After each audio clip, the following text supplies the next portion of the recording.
Advent calendar. And there it is. Actually, because it is a 1992 Advent calendar, you don't open the windows. They're all open at the beginning, and just as the time goes by, you board them all up. But, there it is. There we go. OK.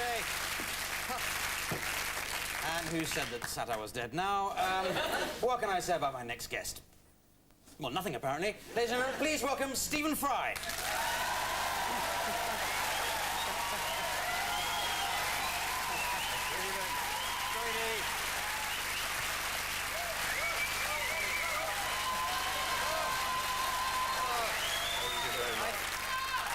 I thought they were all Jason Donovan fans, but they've all swung in your favour. And you got, what's that, Dundee on your chest? Yes, this is to celebrate my new job. I was elected rector of Dundee University. Oh, you're rector? Or are you just pleased to see me? That's a very high standard. Yeah. My rectal duties to continue. Yes. Nose-diving into the carnal, which seems to be your desire, include a lot of great excitement. It's a very thrilling thing, being rector of a Scottish university, and I'm rather pleased to wear the T-shirt. I was installed 2 weeks ago, exactly. Oh, right. I'm sorry I couldn't be there. But what do you actually have to do? Is it just a titular thing, or do you actually have to do any... It's a perfectly ordinary word. As soon as Frankie Howard was gathered to God, you took up the mantle, yes, he left me his act in his will. It's mostly titular. It's... It's even funnier when you say it.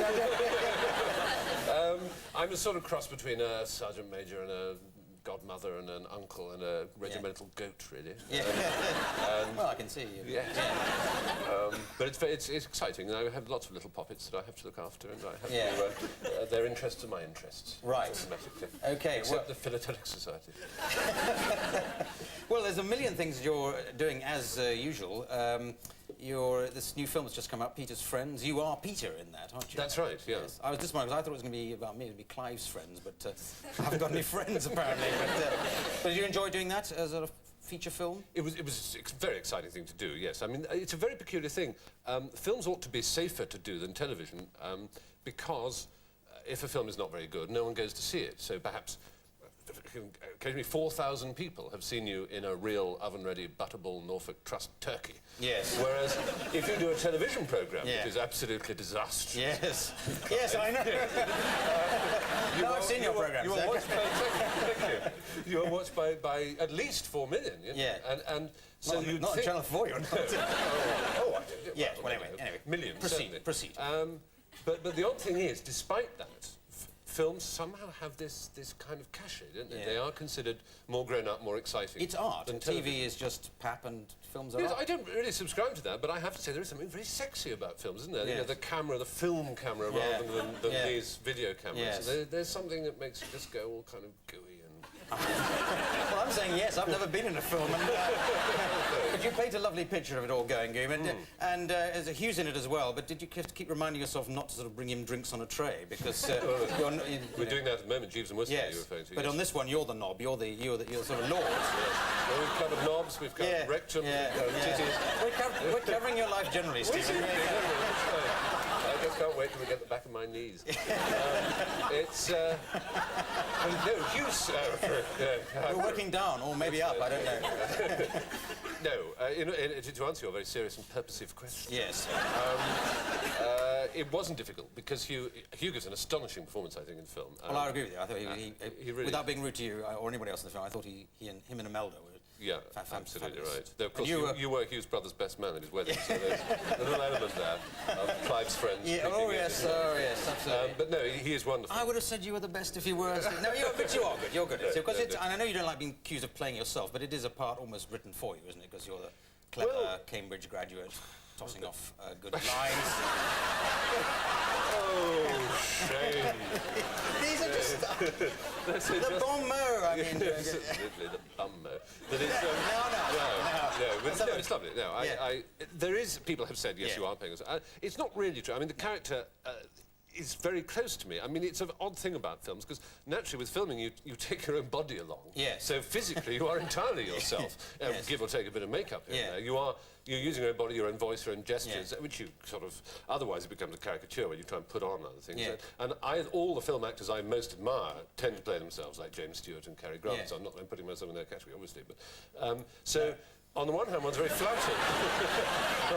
On the one hand, one's very flattered when people say you're playing yourself. On the other hand, of course, there's a part of you that wants to believe that you're capable of making magical transformations in which you turn into some totally other character. But as you say, the route to superstardom in Hollywood certainly is not to, you know, put on voices and accents and change it. You just... Robert Redford is always Robert Redford. Yes, and even the truly great actors. I mean, Robert De Niro is always distinctively De Niro, whatever he's playing. Yeah.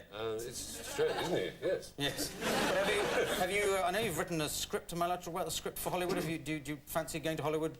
Writing, acting, directing, even? Well, good heavens, I mean, no one's going to turn it down. Well, people are. Of course, people who want whores and strumpets like me are going to turn it down. Do you like Los Angeles? Is that your... Some people hate it. It's very odd about America. I mean, it's an exciting place to visit, there's no question. And what's odd is that it's so surprising. You and I know, everybody who's ever watched any television or read any books knows that Hollywood and Los Angeles are full of airheads who make vapid comments about the niceness of your day and so on. Yes. And how much they're already missing you and all these other famous remarks. Yeah. And so one shouldn't be surprised when you go there and they say them. Yeah. But you actually are. You go there and they go, "Hi, my name's Donald, I'm your valet Parker, and it's nice to see you today." And you are genuinely think, what the hell is this man doing? It will be as if you came to London and everybody had a bowler hat and striped trousers and an umbrella and said, "I say dash it." It really is. That's extraordinary. Well, yes. They conform to time very beautifully. Well, let's not talk about it. Let's talk about, you've got a book out called Paperweight, which is... It's not another novel following on The Liar. It's a collection of bits and bobs of writing, lots of bits and bobs of writing over the years.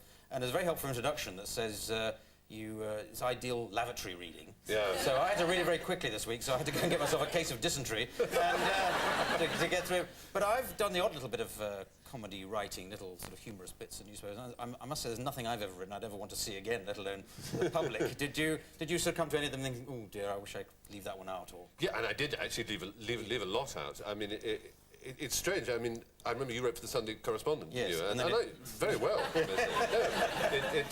It completely unconnectedly fell flat on its arse. Yes, failed. yes, indeed. Utterly failed. Well, I used to like your bits in The Listener before... That failed. Very good. No, but you've written loads and loads more. I mean, you could get maybe a little thin volume out of my stuff, but yours, even if you've left some out, I've got it here somewhere, but just wave it around. Yes, back. I don't know. As I say in the introduction also, you know, it is really a sort of literary guacamole into which the reader may dip the tortilla chip of his or her curiosity. Yes, yeah. And there's so many things that you must be a bit of a workaholic. Do you ever have time for just sort of sitting back and doodling, or...? I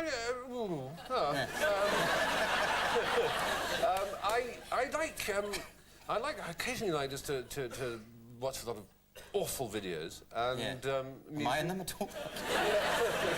No. But you even like sport, which I think... I love sport. I love sport. I've started quite like pop music recently. Well, not pop music. There's a group called My Bloody Valentine I've been listening to. Terribly good. Yes. And I really like them, but I've never quite dared go out to these clubs, you see, because the last time I went to one, I got rather excited about a group called EMF that I thought were awfully good. Yes. And they did a song called Unbelievable, you see, which I thought was very, very nice. Yeah. And I made the mistake of mentioning somewhere that I thought it was very nice, so I got sent tickets to go to their pop gig.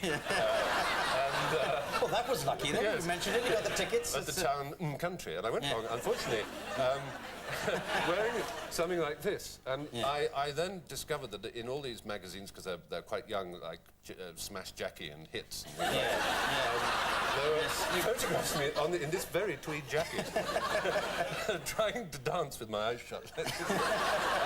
How's the dance go? Just a bit such an arse. So embarrassing. So I have to... It's one of the problems of having a character that looks as if he stepped out of a 1930s novel, is that you can't get down and groove your funky bottom. Well, let's leave Stephen's funky bottom there. That's all we've got time for. Thank you very much, Stephen Fry. All right, we've got to move on.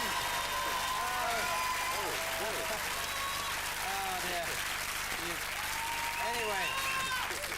Clive some more. I know you want Nigel Lawson back, but it's just time for one more photo gag. And President-elect Bill Clinton this week denied that he was scared as he turned up for his open-top drive through Darras. That's all we've got time for. Just time for me to thank Jason Donovan, the Right Honourable the Lord